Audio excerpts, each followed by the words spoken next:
Remember outdoors, the breeze, the trees with their gentle sway, laughter without worries of germs. What up? People seeing my glorious facial hair. Getting hungry and heading to your favorite taco spot. Cutting through the park. Getting into a debate about the latest movie that's been released that week with a complete stranger. Running carefree, drunk. Well, Adam remembers. This is 30. Last entry, aka the most important part of any film or television show, the script.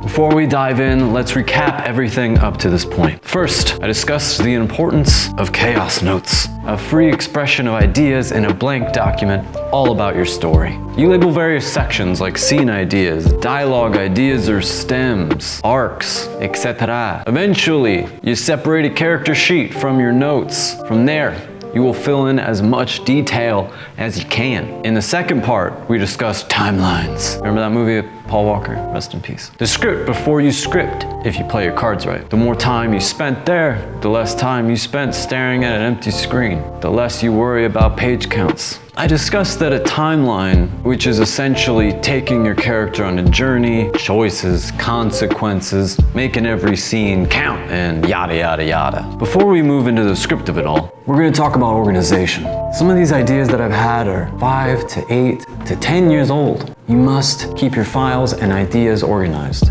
If you don't, you could lose precious hours and days to simply finding some character trait or story idea or kernel of dialogue that you had in your head that you thought was so ingenious.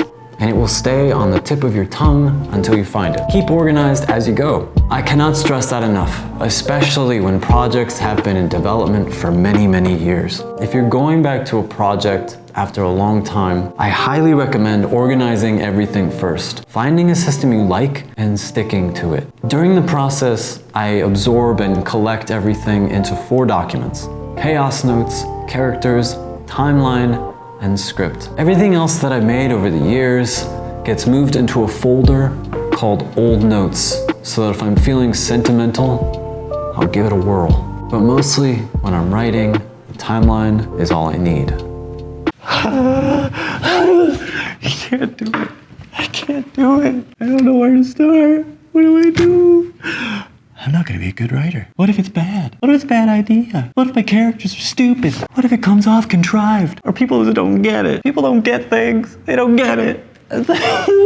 Stop mocking me. Stop mocking me. Stop mocking me. Stop mocking me. I forgot how to type. Oh no. What do I do? Scariest scene in any filmmaker's life. The desk, the empty script, the blinking cursor. There's only one way to defeat it. Ammunition. Adam, get in here.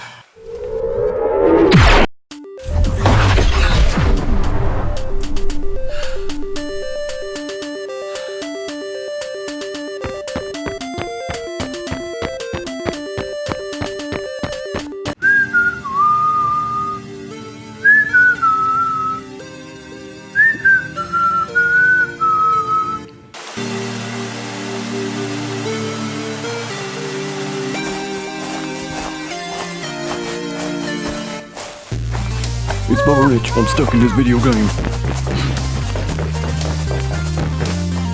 Empty page. We meet again. You'll never hit your page count today. You sick bitch. You bastard. I challenge you. Conan interview. Chaos. Notes. Timeline. Why not watch Hamilton again? Cup of coffee. Character sheet. Procrastination book. My hands. I can't type without my hands. Be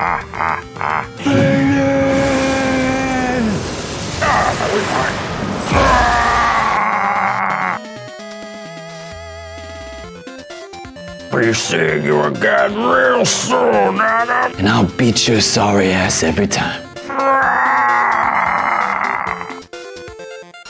Fade in, bitch.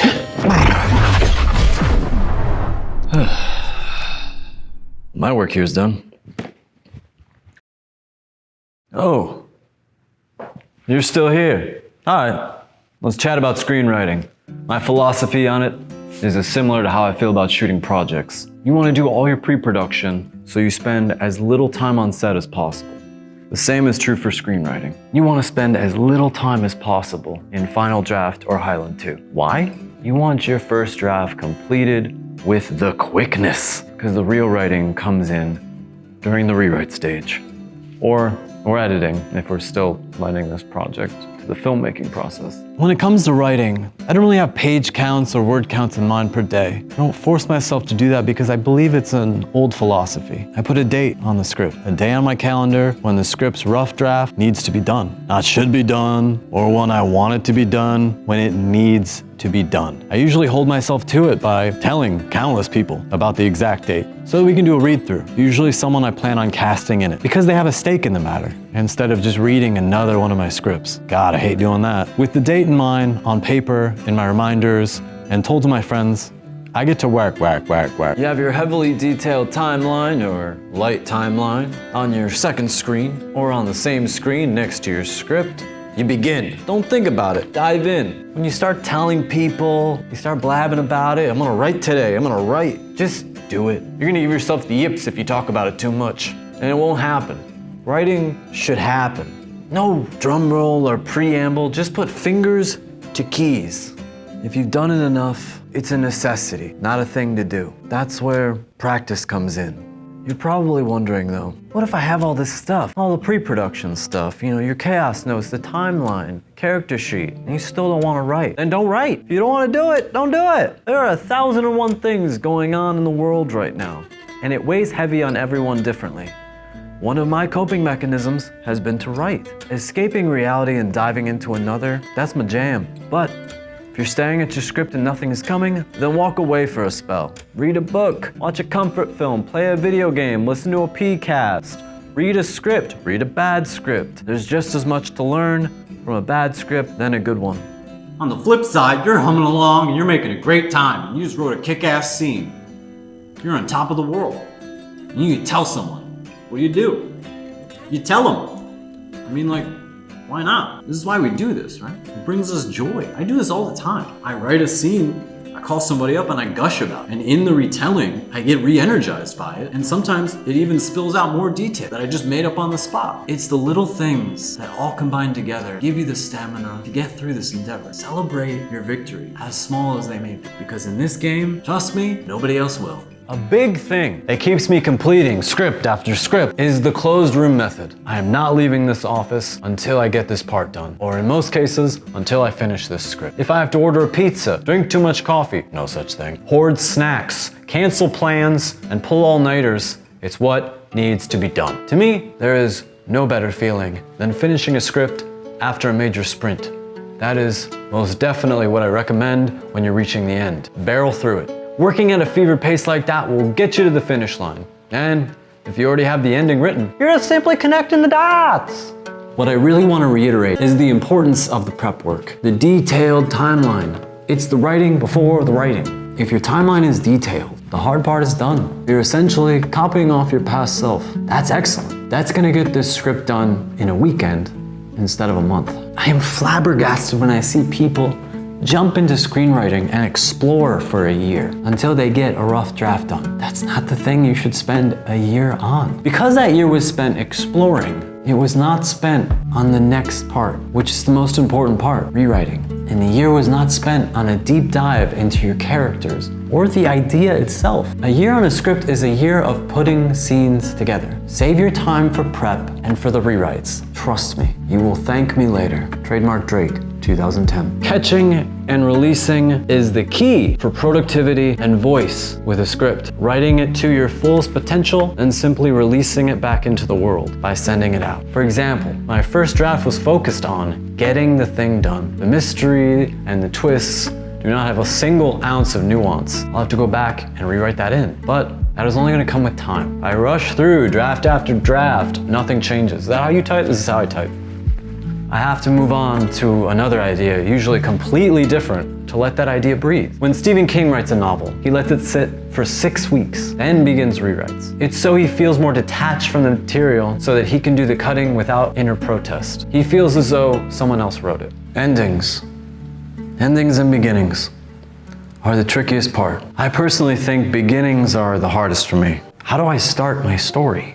With a flash? The elusive hook? Here's my strategy. I reverse engineer why I got hooked to the idea, and I distill that into a beginning that I would watch. You're warming your audience up for what they're gonna be living in for the next 90 minutes. My belief on endings, you must feel something, a palpable emotion by the end. And I mean you, the writer. If you don't feel something at the end of your script, then your audience won't feel it either. If I'm crying by the end of my script, I know at least I did something right. Whoa! Script is done. Congrats. You did it. Send it, forward it, email it, print it, throw it at a production company's door. Do whatever. Rub it in your parents' faces. Rub it in your rivals' faces. Rub it in your ex-girlfriend's faces. You made it happen. Take solace in that. Celebrate that. Your idea is now physical and/or digital. That's incredible. I respect you for what you've accomplished. That idea you've talked about countless times has been given life. Please do yourself a favor and reward yourself for that in whatever way you need to do. Don't ever diminish that feeling or immediately move on to the next one.